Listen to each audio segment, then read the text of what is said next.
Viewers, welcome back to Easy English with Manjunath channel. Today's class I am going to teach you kinds of verbs. Before going to teach you, who has not yet subscribed my channel, please subscribe and say to all your friends. Let's get started today's class. Kinds of verbs. There are two kinds of verbs in English.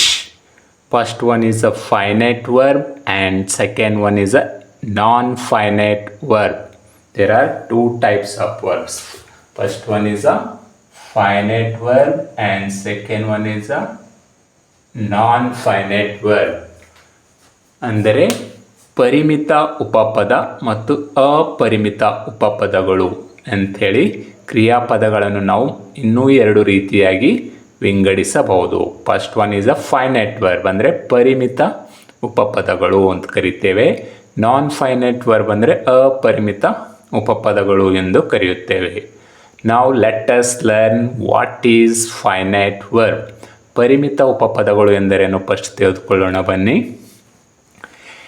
A verb which changes according to tense and subjects is called finite verb. ಯಾವ ಕ್ರಿಯಾಪದವು tense ಮತ್ತು subject ಪ್ರಕಾರ ಬದಲಾವಣೆಯನ್ನು ಹೊಂದುತ್ತದೆಯೋ ಆ ಕ್ರಿಯಾಪದವನ್ನು finite verb ಎಂದು ಕರೆಯುತ್ತೇವೆ. A verb which changes according to tense and subjects. ಕಾಲ ಮತ್ತು subjects ಪ್ರಕಾರ, ಸಬ್ಜೆಕ್ಟ್ಸ್ ಅಂದರೆ ಆ್ಯಕ್ಷನ್ ಪರ್ಫಾರ್ಮರ್ ಪ್ರಕಾರ ಯಾವ ಕ್ರಿಯಾಪದ ಬದಲಾವಣೆಯನ್ನು ಹೊಂದುತ್ತದೆಯೋ ಆ ಕ್ರಿಯಾಪದಕ್ಕೆ ಫೈನೈಟ್ ವರ್ಬ್ ಎಂದು ಕರೆಯುತ್ತೇವೆ. ಎಕ್ಸಾಂಪಲ್ ನೋಡಿ, you can understand very well. I write a story. He writes a story. She wrote a story. They have written a story. We will be writing a story. Mamata writes a story. Students are writing a story. ಈ ಎಲ್ಲ ವಾಕ್ಯಗಳಲ್ಲಿ verb ಯಾವುದಿದೆ? Right ಇದೆ. But ಇಲ್ಲಿ right subject ಮತ್ತು tense ಪ್ರಕಾರ change ಆಗ್ತಾ ಇದೆ ನೋಡಿ. ಫಾರ್ ಎಕ್ಸಾಂಪಲ್ ಇಲ್ಲಿ ಸಬ್ಜೆಕ್ಟ್ ಏನಿದೆ ಫಸ್ಟ್ ಸೆಂಟೆನ್ಸಲ್ಲಿ ಆ ಇದೆ. ಆ subject, right verb, a story object ಆಗುತ್ತೆ. ಇಲ್ಲಿ ವರ್ಬ್ ರೈಟು V1 ಫಾರ್ಮಲ್ಲಿದೆ. ಸಬ್ಜೆಕ್ಟ್ ಏನಿದೆ ಫಸ್ಟ್ ಪರ್ಸನ್ ಸಿಂಗ್ಯುಲರ್ ಇದೆ. ಫಸ್ಟ್ ಪರ್ಸನ್ ಸಿಂಗ್ಯುಲರ್ ಬಂದರೆ V1 ಫಾರ್ಮ್ನ ಯೂಸ್ ಮಾಡಿದ್ದೇವೆ. ಅದೇ ಸೆಕೆಂಡ್ ಸೆಂಟೆನ್ಸಲ್ಲಿ ನೋಡಿ, ಹಿ ರೈಟ್ಸ್ ಎ ಸ್ಟೋರಿ. ಇಲ್ಲಿ ರೈಟ್ ಇದ್ದಿದ್ದು ರೈಟ್ಸ್ ಅಂಥೇಳಿ ಚೇಂಜ್ ಆಗಿದೆ. ಅಂದರೆ ಇಲ್ಲಿ ಸಬ್ಜೆಕ್ಟ್ ಐ ಬಂದರೆ V1 ಫಾರ್ಮ್ ಆಗಿದೆ.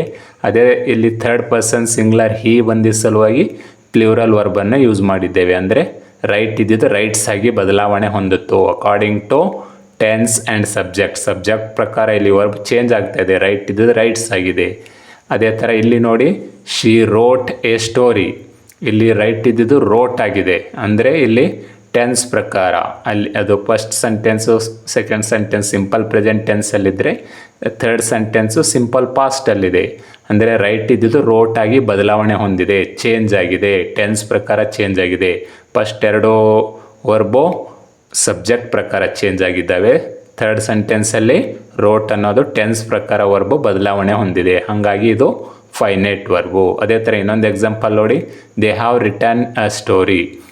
ಅವರು ಬರೆದರು, ಕಥೆಯನ್ನು ಬರೆದರು. ಇಲ್ಲೂ ಕೂಡ ರಿಟರ್ನ್, ರೈಟ್ ಇದ್ದಿದ್ದು ರಿಟರ್ನ್ ಆಗಿದೆ. V3ಗೆ ಬದಲಾವಣೆಯನ್ನು ಹೊಂದಿದೆ.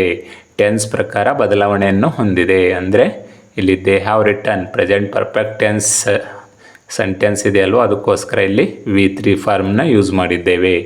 ಅಂದರೆ ಟೆನ್ಸ್ ಪ್ರಕಾರ ಬದಲಾವಣೆ ಹೊಂದ್ತಾ ಇದೆ. ರೈಟ್ ಅನ್ನೋದು ರಿಟರ್ನ್ ಆಗಿದೆ. ಅದೇ ಥರ ಇಲ್ಲಿ ನೋಡಿ, we will be writing a story.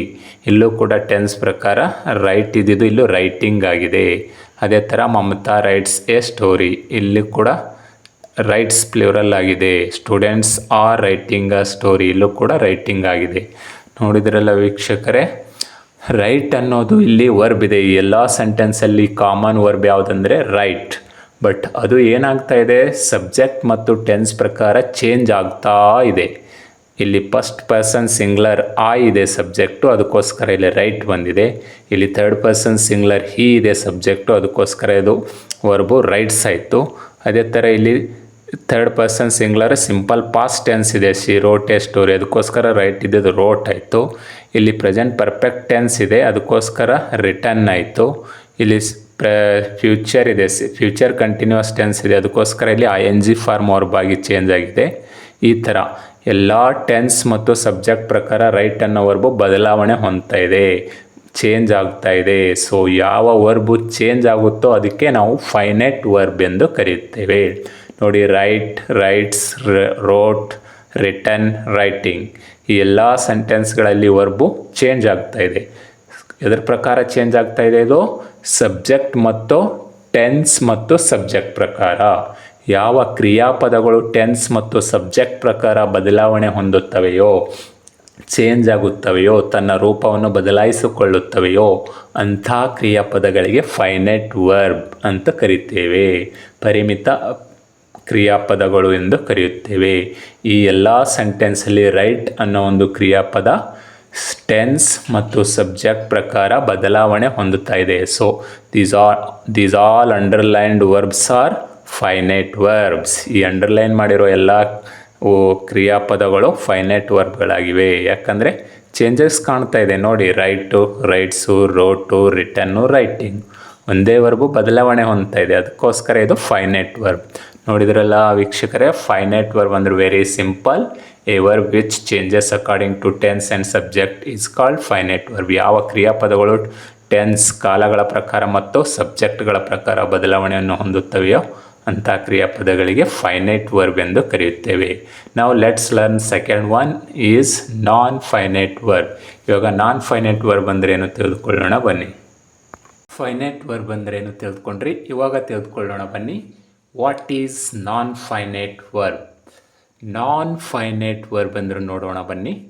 A verb which cannot changes according to tense and subjects is called non finite verb. ಅಂದರೆ ಯಾವ ಕ್ರಿಯಾಪದವು ಸಬ್ಜೆಕ್ಟ್ ಮತ್ತು ಟೆನ್ಸ್ ಪ್ರಕಾರ, ಕಾಲ ಮತ್ತು ಸಬ್ಜೆಕ್ಟ್ಗಳ ಪ್ರಕಾರ ಬದಲಾವಣೆ ಹೊಂದುವುದಿಲ್ಲವೋ, ತನ್ನ ರೂಪವನ್ನು ಬದಲಾಯಿಸಿಕೊಳ್ಳಲು ಸಾಧ್ಯವಿಲ್ಲವೋ ಅಂತಹ ಕ್ರಿಯಾಪದಗಳಿಗೆ ನಾನ್ ಫೈನೈಟ್ ವರ್ಬ್ಸ್ ಎಂದು ಕರೆಯುತ್ತೇವೆ.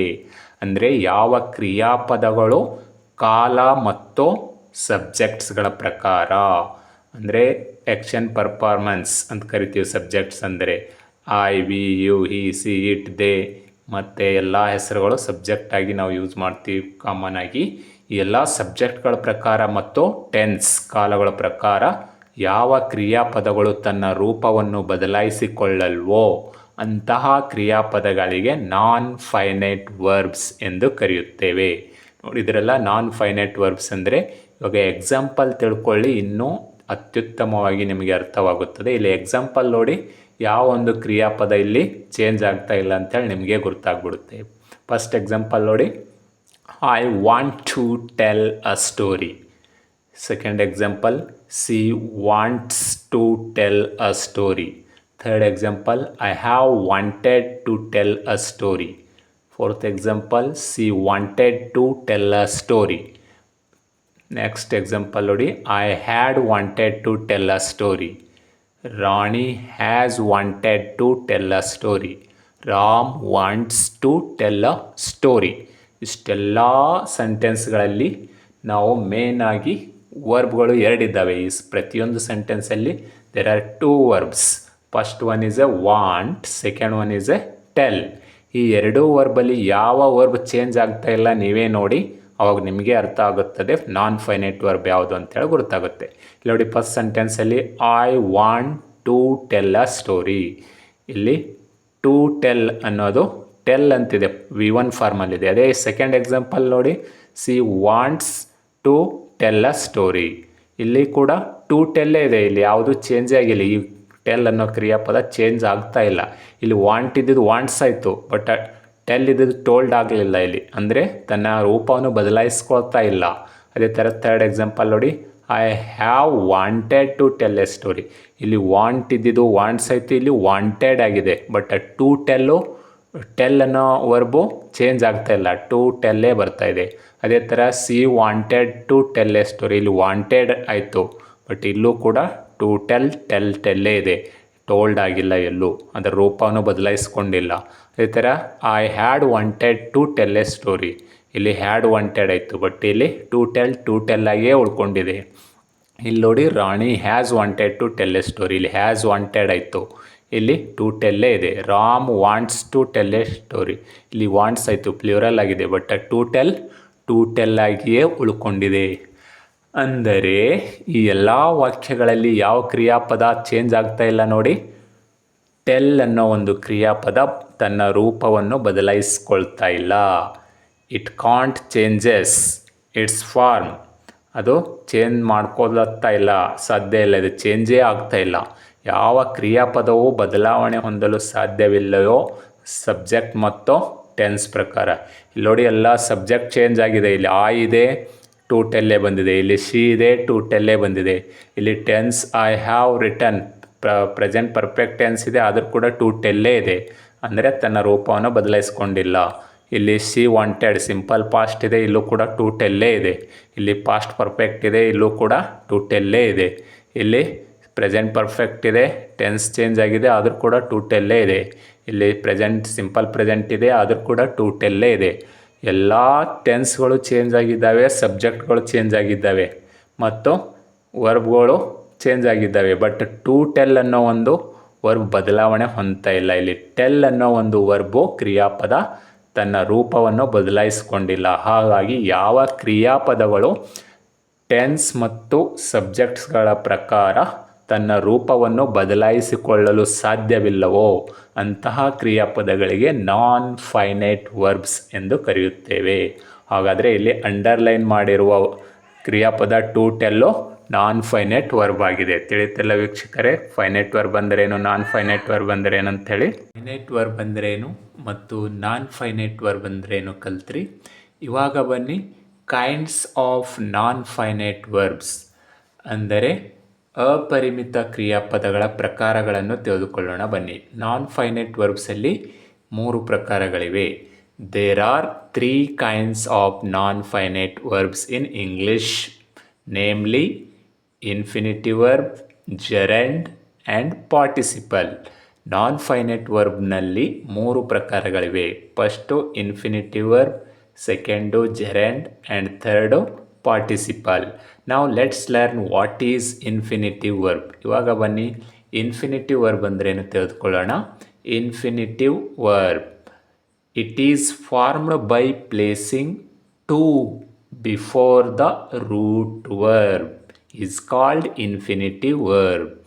It is formed by placing to before the base form of the verb or root verb is called infinitive verb.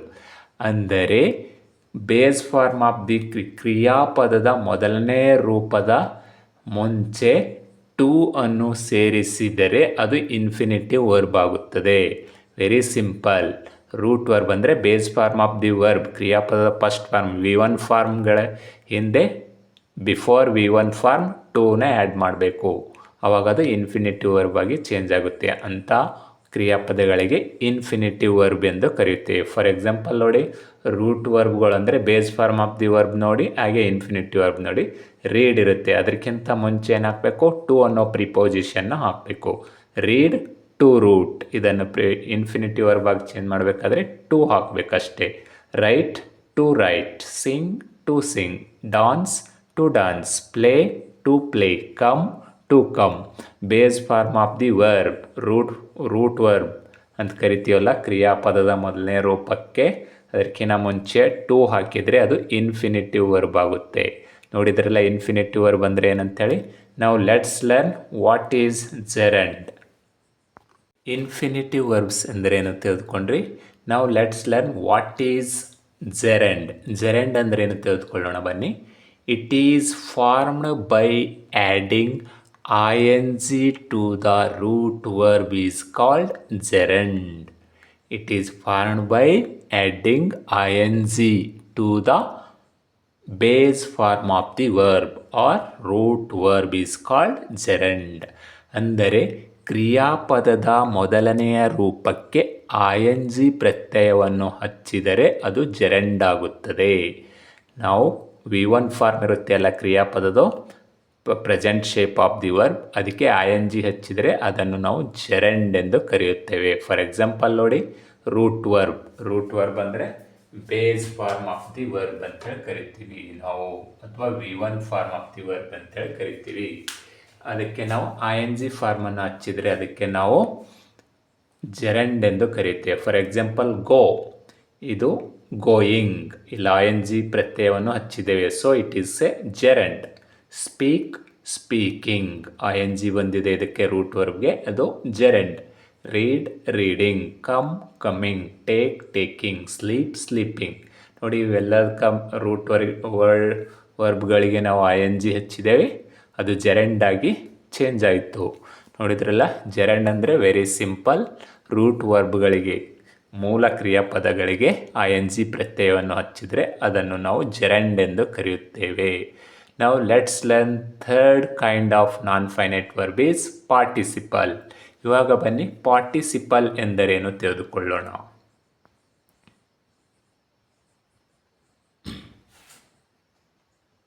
Infinitive verb ಎಂದರೇನು ಮತ್ತು ಜೆರಂಡ್ ಎಂದರೇನು ತಿಳಿದುಕೊಂಡ್ರಿ. ಕೈಂಡ್ಸ್ ಆಫ್ ನಾನ್ ಫೈನೈಟ್ ವರ್ಬಲ್ಲಿ ಥರ್ಡ್ ಕೈಂಡ್ ನೋಡೋಣ ಬನ್ನಿ. Third kind is participle. Participle ಎಂದರೇನು ನೋಡೋಣ ಬನ್ನಿ. It is formed by adding ING to the root verb is called participle. ಅಂದರೆ ಕ್ರಿಯಾಪದದ ಮೊದಲನೇ ರೂಪಕ್ಕೆ ING ಹಚ್ಚಿದರೆ ಅದನ್ನು ಜೆರಂಡ್ ಆಗಿ ಮತ್ತು ಪಾರ್ಟಿಸಿಪಲ್ ಆಗಿ ಚೇಂಜ್ ಮಾಡಬಹುದು. ಇಲ್ಲಿ ಪಾರ್ಟಿಸಿಪಲ್ ಮತ್ತು ಪ್ರೆಸೆಂಟ್ ಪಾರ್ಟಿಸಿಪಲ್ ನಡುವೆ ವ್ಯತ್ಯಾಸ ಇದೆ ನೋಡಿ. Present participle is different from past participle. Different ನೋಡಿ, ರೂಟ್ ವರ್ಬ್ ಮತ್ತು ಪಾರ್ಟಿಸಿಪಲ್ ಹೇಗೆ ಚೇಂಜ್ ಮಾಡ್ಬೋದು. Base form of the verb ನೋಡಿ, sing, singing. Pay, paying. Give, giving. Go, going. ING form ಮಾಡಿದರೆ ಅದು ಪಾರ್ಟಿಸಿಪಲ್ ಆಗಿ ಚೇಂಜ್ ಆಗುತ್ತೆ. ಅಂದರೆ ಕ್ರಿಯಾಪದದ ಮೊದಲನೇ ರೂಪಕ್ಕೆ ING ಹಚ್ಚಿದರೆ ಅದನ್ನು ನಾವು ಪಾರ್ಟಿಸಿಪಲ್ ವರ್ಬ್ ಆಗಿ ಚೇಂಜ್ ಮಾಡಬಹುದು. ಆದರೆ ಇಲ್ಲಿ ಒಂದು ವ್ಯತ್ಯಾಸ ಇದೆ. ಏನು ವ್ಯತ್ಯಾಸ ಅಂತ ಈಗ ತಿಳಿದುಕೊಳ್ಳೋಣ ಬನ್ನಿ. ನಾನ್ ಫೈನೈಟ್ ವರ್ಬಲ್ಲಿ ಜೆರಂಡ್ ಮತ್ತು ಪಾರ್ಟಿಸಿಪಲ್ ಎರಡು ನೋಡೋಕ್ಕೆ ಒಂದೇ ಅಂತ ಅನಿಸಿದ್ರು ವಿಭಿನ್ನವಾದ ವ್ಯತ್ಯಾಸಗಳನ್ನು ಹೊಂದಿವೆ. ನೋಡಿ ಇಲ್ಲಿ, gerund and the present participle have the same form. ಎರಡೂ ಒಂದೇ ಥರ ING ರೂಪಗಳನ್ನೇ ಹೊಂದಿರುತ್ತವೆ. But gerund is a verbal noun. Gerund ಏನಾಗಿರುತ್ತದೆ ಅಂದರೆ ವರ್ಬಲ್ ನೌನ್ ಆಗಿರುತ್ತದೆ. ಅಂದರೆ ಅದು ನೌನ್ ಆಗಿರುತ್ತೆ ಜೆರಂಡಲ್ಲಿ. Present participle is a verbal adjective. But present participle ಏನಾಗಿರುತ್ತೆ, ಅಡ್ಜೆಕ್ಟಿವ್ ಆಗಿರುತ್ತೆ. ವರ್ಬಲ್ ಅಡ್ಜೆಕ್ಟಿವ್ ಆಗಿರೋದು ಪ್ರೆಸೆಂಟ್ ಪಾರ್ಟಿಸಿಪಲಲ್ಲಿ ವರ್ಬಲ್ ಅಡ್ಜೆಕ್ಟಿವ್ ಆಗಿರುತ್ತೆ ING ಫಾರ್ಮಲ್ಲಿ ಬಂದರೂ ಕೂಡ. ಬಟ್ ಅದೇ ಜೆರಂಡಲ್ಲಿ ವರ್ಬಲ್ ನೌನ್ ಆಗಿರುತ್ತೆ. ಫಾರ್ ಎಕ್ಸಾಂಪಲ್ ನೋಡಿ, writing increases our handwriting neat. ಇನ್ನೊಂದು ಎಕ್ಸಾಂಪಲ್ ನೋಡಿ, writing a novel he sat in the hall. ಈ ಎರಡು ಎಕ್ಸಾಂಪಲಲ್ಲಿ ನೋಡಿ, in the first sentence writing is a gerund. ಈ ಮೊದಲನೇ ವಾಕ್ಯದಲ್ಲಿ ರೈಟಿಂಗ್ ಇದೆಯಲ್ಲ, ಇದು ಜೆರಂಡ್ ಆಗಿದೆ. ಯಾಕೆ ಜೆರಂಡ್ ಆಗಿದೆ? Because it is the subject of the verb is. ಇದು ಸಬ್ಜೆಕ್ಟ್ ಆಗಿ ಇಲ್ಲಿ ಕೆಲಸ ಮಾಡ್ತದೆ, ಅದಕ್ಕೋಸ್ಕರ ರೈಟಿಂಗ್ ಈಸ್ ಎ ಜೆರಂಡ್. ಇನ್ನು ಎರಡನೇ ಎಕ್ಸಾಂಪಲ್ ನೋಡಿ, writing a novel he sat in the hall. But in the second sentence writing a novel is a participle. But ಇಲ್ಲಿ ರೈಟಿಂಗ್ ಎ ನಾವೆಲ್, ಇಲ್ಲಿ ರೈಟಿಂಗ್ ಅನ್ನೋದು ಪಾರ್ಟಿಸಿಪಲ್ ಆಗಿದೆ. ಫಸ್ಟ್ ಸೆಂಟೆನ್ಸಲ್ಲಿ ರೈಟಿಂಗು ಜೆರಂಡ್ ಆಗಿದೆ, ಸೆಕೆಂಡ್ ಸೆಂಟೆನ್ಸಲ್ಲಿ ರೈಟಿಂಗು ಪಾರ್ಟಿಸಿಪಲ್ ಆಗಿದೆ. ಯಾಕೆ ಪಾರ್ಟಿಸಿಪಲ್ ಆಗಿದೆ? Because it is qualifies the pronouns he as an adjective. ಇಲ್ಲಿ ಹೀನ ಕ್ವಾಲಿಫೈಸ್ ಮಾಡ್ತಾ ಇದೆ. Writing A novel Hi sat in the hall, Hi as an adjective. ಅದನ್ನು ಕ್ವಾಲಿಫೈ ಮಾಡ್ತಾ ಇದೆ ಪ್ರನೌನ್ಗೆ, ಅದಕ್ಕೋಸ್ಕರ ಇದು ರೈಟಿಂಗ್ ಈಸ್ ಎ ಪಾರ್ಟಿಸಿಪಲ್. ಈ ಸೆಂಟೆನ್ಸಲ್ಲಿ ರೈಟಿಂಗ್ ಈಸ್ ಎ ಜೆರಂಡ್. ನೋಡಿದ್ರಲ್ಲ ವೀಕ್ಷಕರೇ, ಜೆರಂಡ್ ಮತ್ತು ಪಾರ್ಟಿಸಿಪಲಲ್ಲಿರುವ ವ್ಯತ್ಯಾಸಗಳನ್ನು ನೋಡಿದ್ರಲ್ಲ. ಇವಾಗ ಕೈಂಡ್ಸ್ ಆಫ್ ನಾನ್ ಫೈನೈಟ್ ವರ್ಬಲ್ಲಿ 3 ಪ್ರಕಾರಗಳು ಬರುತ್ತವೆ: infinitive verb, gerund and participle. ಈ ಮೂರು ಏನು ಅಂತ ತಿಳ್ಕೊಂಡ್ರಿ. ನೆಕ್ಸ್ಟ್ ಕ್ಲಾಸಲ್ಲಿ ಮತ್ತೆ ಇನ್ಫಿನಿಟಿವ್ ವರ್ಬಲ್ಲಿ ಇನ್ಫಿನಿಟಿವ್ ವರ್ಬ್ಗಳು ಯಾವ್ಯಾವು ಮತ್ತು ಅದರಲ್ಲಿರುವ ಪ್ರಕಾರಗಳು ಯಾವುವು ಮತ್ತು ಜೆರಂಡ್ ಅಂದ್ರೇನು ಮತ್ತು ಪಾರ್ಟಿಸಿಪಲ್ ಅಂದ್ರೇನು ನೆಕ್ಸ್ಟ್ ಕ್ಲಾಸಲ್ಲಿ ಕಂಟಿನ್ಯೂ ಮಾಡೋಣ. ಇಂದಿನ ಕ್ಲಾಸ್ ನಿಮಗೆ ಇಷ್ಟ ಆದರೆ ಶೇರ್ ಮಾಡಿ, ಲೈಕ್ ಮಾಡಿ, ಸಬ್ಸ್ಕ್ರೈಬ್ ಮಾಡಿ ಅಂತ ಹೇಳುತ್ತಾ thanks for watching my class. Finite ವರ್ಬ್ನ ಪ್ರಕಾರಗಳಾದಂಥ infinitive verb, gerund and participle ಎಂದರೇನು ತಿಳಿದುಕೊಂಡ್ರಿ. ಇವಾಗ ಬನ್ನಿ first usages of infinitive verb. ಈಗ ನಾನ್ ಫೈನೈಟ್ ವರ್ಬಲ್ಲಿ ಬರುವಂಥ ಫಸ್ಟ್ ಕೈಂಡು ಇನ್ಫಿನಿಟಿವ್ ವರ್ಬ್. ಈ ಇನ್ಫಿನಿಟಿವ್ ವರ್ಬ್ನ ಯೂಸೇಜಸ್ ನೋಡೋಣ ಬನ್ನಿ. ಇದನ್ನು ಎಲ್ಲಿ ಯಾವ ಸಂದರ್ಭದಲ್ಲಿ ಇನ್ಫಿನಿಟಿವ್ ವರ್ಬ್ಸ್ಗಳನ್ನು ನಾವು ವಾಕ್ಯದಲ್ಲಿ ಉಪಯೋಗ ಮಾಡಬೇಕೆಂದು ತಿಳಿದುಕೊಳ್ಳೋಣ.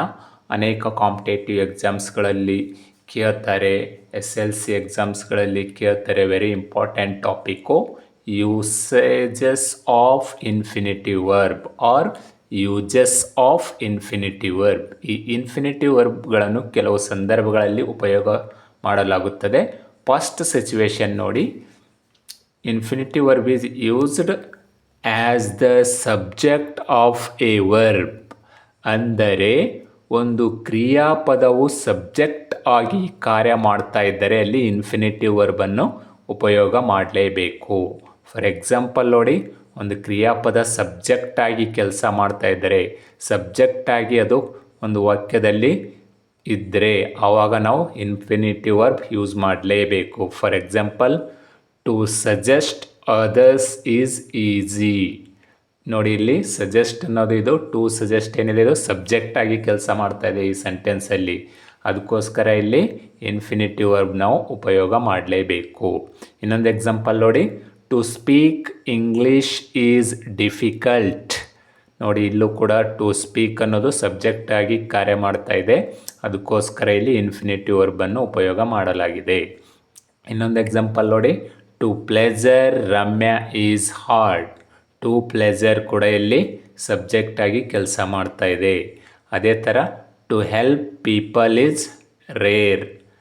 ಇಲ್ಲೂ ಕೂಡ ಟು ಹೆಲ್ಪ್ ಅನ್ನೋದು ಸಬ್ಜೆಕ್ಟ್ ಆಗಿ ಕೆಲಸ ಮಾಡ್ತಾ ಇದೆ. ಇಲ್ಲಿ ಸಜೆಸ್ಟ್, ಸ್ಪೀಕ್, ಪ್ಲೀಸ್, ಹೆಲ್ಪ್ ಇಷ್ಟು ವರ್ಬ್ಸ್ಗಳು ಸಬ್ಜೆಕ್ಟ್ ಆಗಿ ಕಾರ್ಯ ಮಾಡ್ತಾ ಇದ್ದಾವೆ.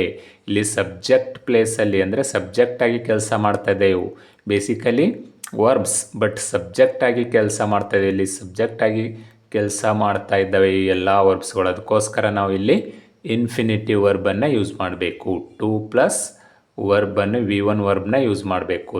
ಯಾವಾಗ ಒಂದು ಕ್ರಿಯಾಪದವು ಸಬ್ಜೆಕ್ಟ್ ಆಗಿ ಕೆಲಸ ಮಾಡುತ್ತದೆಯೋ ಆಗ ನಾವು ಇನ್ಫಿನಿಟಿವ್ ವರ್ಬನ್ನು ಉಪಯೋಗ ಮಾಡಬೇಕು. ಇಲ್ಲೆಲ್ಲ to suggest, to speak, to pleasure, to help, these all verbs are infinitive verbs. ನೋಡಿದಾರಲ್ಲ, ಮೊದಲನೇ ಒಂದು ಪ್ರಕಾರ ಇನ್ಫಿನಿಟಿವ್ ವರ್ಬ್ನ ಎಲ್ಲಿ ಯೂಸ್ ಮಾಡಬೇಕಂತ ಹೇಳಿ ತಿಳ್ಕೊಂಡ್ರಿ. Let's learn second type of infinitive verb, where can we use. ಎರಡನೇ ಪ್ರಕಾರವಾಗಿ ಇನ್ಫಿನಿಟಿವ್ ವರ್ಬ್ ಎಲ್ಲಿ ಉಪಯೋಗ ಮಾಡಬೇಕು ತಿಳಿದುಕೊಳ್ಳೋಣ ಬನ್ನಿ.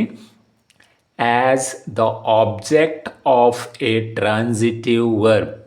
As the object of a transitive verb. ಒಂದು ಕ್ರಿಯಾಪದವು ಆಬ್ಜೆಕ್ಟ್ ಪ್ಲೇಸಲ್ಲಿ ಇದ್ದಾಗ ಕೂಡ ನಾವು ಇನ್ಫಿನಿಟಿವ್ ವರ್ಬನ್ನು ಉಪಯೋಗ ಮಾಡಬೇಕು. As the object of a transitive verb. Object transitive verb ಆಗಿತ್ತಂದರೆ ಅಲ್ಲೂ ಕೂಡ ನಾವು ಇನ್ಫಿನಿಟಿವ್ ವರ್ಬನ್ನು ಉಪಯೋಗ ಮಾಡಬೇಕು. ಆಲ್ರೆಡಿ ನೀವು ಲಾಸ್ಟ್ ಕ್ಲಾಸಲ್ಲಿ ಟ್ರಾನ್ಸಿಟಿವ್ ವರ್ಬ್ ಅಂದ್ರೇನು, ಇಂಟ್ರಾನ್ಸಿಟಿವ್ ವರ್ಬ್ ಅಂದ್ರೇನು ಅಂತೇಳಿ ಕಲ್ತಿದ್ದೀರಿ. ಯಾರು ಇನ್ನೂ ನೋಡಿಲ್ಲ ಅದನ್ನು ನೋಡಿ ನಿಮಗೆ ಈಸಿಯಾಗಿ ಅರ್ಥ ಆಗುತ್ತೆ. ಆಮೇಲೆ ನನ್ನ ವಿಡಿಯೋವನ್ನು ನೋಡಬಹುದು. ಇಲ್ಲಿ transitive verb object as the object of a transitive verb. Transitive verb object ಪ್ಲೇಸಲ್ಲಿದ್ದಾಗ ನಾವು ಇನ್ಫಿನಿಟಿವ್ ವರ್ಬನ್ನು ಯೂಸ್ ಮಾಡಬೇಕು. Look at the example, I want to become an engineer. I want to become. ಇಲ್ಲಿ ಇನ್ಫಿನಿಟಿವ್ ವರ್ಬ್ ಯಾವುದಾಗುತ್ತೆ? To become ಆಗುತ್ತೆ. ಈ to become ಇಲ್ಲಿ ಏನಾಗ್ತಾ ಇದೆ? As the object transitive verb ಇದು. ಅಂದರೆ ಆ್ಯಕ್ಷನ್ ಮುಂದುವರಿತಾ ಇದೆ. I want to become an engineer. To become is A infinitive verb. ಇದೇನಾಗಿದೆ ಇದು? As the object of transitive verb. Transitive ವರ್ಬ್ನ ಆಬ್ಜೆಕ್ಟ್ ಪ್ಲೇಸಲ್ಲಿ ಇದೆ. ತಿಳಿತಾ? She likes to eat water ball. ಇಲ್ಲಿ ಟು ಈಟ್ ಅನ್ನೋದು ಏನಿದೆ? To eat is a infinitive verb. ಅದೇ ಥರ ನೋಡಿ, we propose to visit Agra. We propose to visit Agra. ಇಲ್ಲಿ ಟು ವಿಸಿಟ್ ಅನ್ನೋದು infinitive verb. To become, to eat, to visit, ಈ ಮೂರೂ ವರ್ಬ್ಗಳು ಏನಾಗಿ ಕೆಲಸ ಮಾಡ್ತಾ ಇದ್ದಾವೆ? As the object of a transitive verb. Transitive verb ಆಗಿ ಇಲ್ಲಿ ಆಬ್ಜೆಕ್ಟ್ ಪ್ಲೇಸಲ್ಲಿದ್ದಾವೆ. ಅದಕ್ಕೋಸ್ಕರ ನಾವು ಇಲ್ಲೂ ಕೂಡ ಇನ್ಫಿನಿಟಿವ್ ವರ್ಬನ್ನು ಉಪಯೋಗ ಮಾಡಲಾಗುತ್ತದೆ. ಅದೇ ಥರ ಮೂರನೇ ಒಂದು ಸಿಚುವೇಶನ್ ಎಲ್ಲಿ ಯೂಸ್ ಮಾಡ್ತಾರೆ ಇನ್ಫಿನಿಟಿವ್ ವರ್ಬ್ ನೋಡೋಣ ಬನ್ನಿ. As the complement of a verb. As the complement of a verb.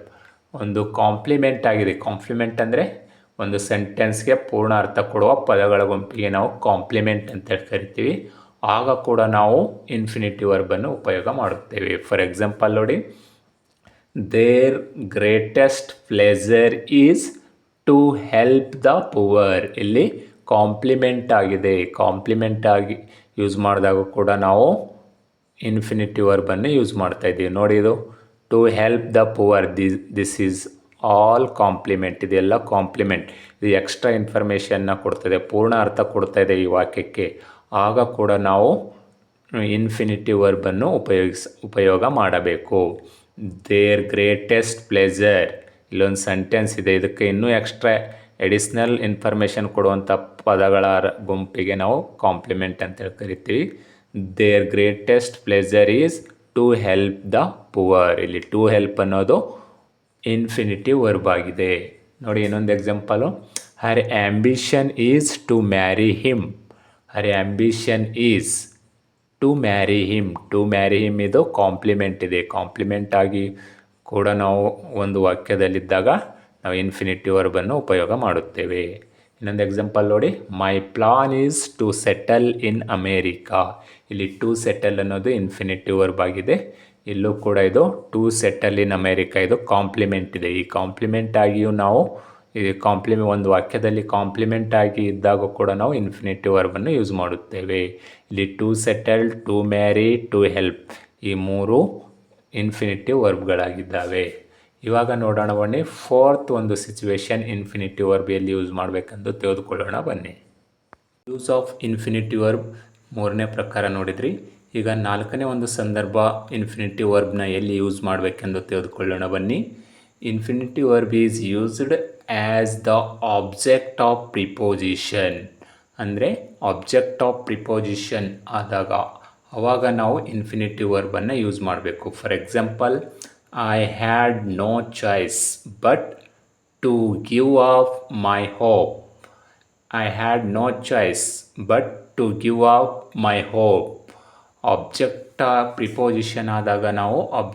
Preposition ಆದಾಗ ನಾವು ಇನ್ಫಿನಿಟಿವ್ ವರ್ಬ್ನ ಯೂಸ್ ಮಾಡಬೇಕು. ಇನ್ನೊಂದು ಎಕ್ಸಾಂಪಲ್ ನೋಡಿ, we are about to begin our work. We are about to begin, ಇಲ್ಲಿ ಟು ಬಿಗಿನ್ ಇನ್ಫಿನಿಟಿವ್ ವರ್ಬು, ಇಲ್ಲಿ to give up infinitive verb ಆಗಿದೆ. ನೋಡಿದ್ರಲ್ಲ, ನಾಲ್ಕನೇ ಒಂದು ಪ್ರಕಾರ as the object of preposition ಆದಾಗ ನಾವು ಇನ್ಫಿನಿಟಿವ್ ವರ್ಬನ್ನು ಯೂಸ್ ಮಾಡಬೇಕು. ಅದೇ ಥರ ಐದನೇ ಒಂದು ಸಿಚುವೇಶನ್ ಎಲ್ಲಿ ಯೂಸ್ ಮಾಡಬೇಕು ನೋಡೋಣ ಬನ್ನಿ. As an object complement. Object complement ಆದಾಗ ಕೂಡ ನಾವು ಇನ್ಫಿನಿಟಿವ್ ವರ್ಬನ್ನು ಉಪಯೋಗ ಮಾಡಬೇಕು. For example, he heard him speak to his father. ಅದೇ ಥರ we found her open the door. ಇಲ್ಲೂ ಕೂಡ ನಾವು ಇನ್ಫಿನಿಟಿವ್ ವರ್ಬ್ನ ಯೂಸ್ ಮಾಡಬೇಕು. ಅದೇ ಥರ ಒಂದು ಆರನೇ ಒಂದು ಪ್ರಕಾರ ಯಾವ ಸಂದರ್ಭದಲ್ಲಿ ಯೂಸ್ ಮಾಡಬೇಕಂದ್ರೆ ಇನ್ಫಿನಿಟಿವ್ ವರ್ಬ್ ಅಂದರೆ to qualify a verb to express purpose. To qualify a verb to express purpose.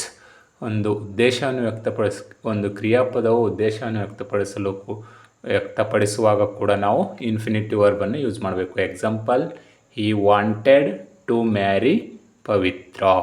ಇಲ್ಲಿ ಟು ಮ್ಯಾರಿ ಏನಿದೆ ಪರ್ಪೋಸ್ನ ಎಕ್ಸ್ಪ್ರೆಸ್ ಮಾಡ್ತಾ ಇದೆ. ಸೊ ಅದಕ್ಕೋಸ್ಕರ ಇಲ್ಲಿ ಇನ್ಫಿನಿಟಿವ್ ವರ್ಬ್ ಟು ಮ್ಯಾರಿ ಆಗುತ್ತೆ. ಅದೇ ಥರ they have come to see Mohini. They have come to see Mohini. To see ಇಲ್ಲಿ ಇನ್ಫಿನಿಟಿವ್ ವರ್ಬ್ ಆಗುತ್ತೆ. To qualify a verb to express purpose. ಒಂದು ಕ್ರಿಯಾಪದವು ಒಂದು ಗುರಿ ಅಥವಾ ಉದ್ದೇಶವನ್ನು ವ್ಯಕ್ತಪಡಿಸಲು ಅವಾಗಲೂ ನಾವು ಇನ್ಫಿನಿಟಿವ್ ವರ್ಬನ್ನು ಯೂಸ್ ಮಾಡಬೇಕು. ಅದೇ ಥರ ಏಳನೇ ಪ್ರಕಾರ ಇಲ್ಲಿ ಇನ್ಫಿನಿಟಿವ್ ವರ್ಬ್ ಯೂಸ್ ಮಾಡಬೇಕು ನೋಡಿ. To qualify an adjective. ಅಡ್ಜೆಕ್ಟಿವ್ನ ಕ್ವಾಲಿಫೈ ಮಾಡೋಕ್ಕೂ ಕೂಡ ನಾವು ಇನ್ಫಿನಿಟಿವ್ ವರ್ಬ್ನ ಯೂಸ್ ಮಾಡ್ತೇವೆ. For example, it is hard to please Prema. It is hard to please Prema. ಇಲ್ಲಿ ಟು ಪ್ಲೀಸ್ ಅನ್ನೋದು ಇನ್ಫಿನಿಟಿವ್ ವರ್ಬ್ ಆಗಿದೆ. ಅದೇ ಥರ we are very happy to sit in the garden. ಇಲ್ಲಿ ಹ್ಯಾಪಿ ಅನ್ನೋದು ಅಡ್ಜೆಕ್ಟಿವ್ ಇದೆಯಲ್ಲ, ಟು ಸಿಟ್ಟು ಇನ್ಫಿನಿಟಿವ್ ವರ್ಬ್. ಇಲ್ಲಿ hard ಅನ್ನೋದೇನಿದೆ ಅಡ್ಜೆಕ್ಟಿವ್ ಇದೆ. ಟು ಪ್ಲೀಸ್ ಇದು ಇನ್ಫಿನಿಟಿವ್ ವರ್ಬ್. ಅದೇ ಥರ ಇನ್ನೊಂದು 8ನೇ ಒಂದು ಕೊನೆಯ ಪ್ರಕಾರ ಎಲ್ಲಿ ಯೂಸ್ ಮಾಡಬೇಕು ನೋಡಿ, ಟು ಕ್ವಾಲಿಫೈ ಇನ್ ನೌನ್. ನೌನ್ನ ಕ್ವಾಲಿಫೈ ಮಾಡೋ ಸಂದರ್ಭದಲ್ಲೂ ಕೂಡ ನಾವು ಇನ್ಫಿನಿಟಿವ್ ವರ್ಬ್ನ ಯೂಸ್ ಮಾಡಬೇಕು. For example, it is not the time to sleep. ಇಲ್ಲಿ ನೋಡಿ, ಇದರ ಹಿಂದ್ಗಡೆ ಟೈಮ್ ಅನ್ನೋದು ನೌನ್ ಇದೆ ಅಲ್ವಾ, ಟು ಸ್ಲೀಪ್ ಇನ್ಫಿನಿಟಿವ್ ವರ್ಬ್. ಅದೇ ಥರ she has the letter to post. To post infinitive verb, letter noun ಇದೆ, ಇದರ ಮುಂದೆ ಇನ್ಫಿನಿಟಿವ್ ವರ್ಬ್ ಬರುತ್ತೆ. ನೋಡಿದ್ರೆಲ್ಲ ವೀಕ್ಷಕರೇ, ಇನ್ಫಿನಿಟಿವ್ ವರ್ಬ್ನ ಒಟ್ಟಿನಲ್ಲಿ ನಾವು 8 ಸಂದರ್ಭಗಳಲ್ಲಿ ಉಪಯೋಗ ಮಾಡುತ್ತೇವೆ. ಇವಾಗ ನೋಡೋಣ ಬನ್ನಿ, ಇನ್ಫಿನಿಟಿವ್ ವರ್ಬ್ನ ಇನ್ನೊಂದು ಪ್ರಕಾರ ಬೇರ್ ಇನ್ಫಿನಿಟಿ ಅಂದರೆ ಏನು ತಿಳಿದುಕೊಳ್ಳೋಣ ಬನ್ನಿ ಈಗ.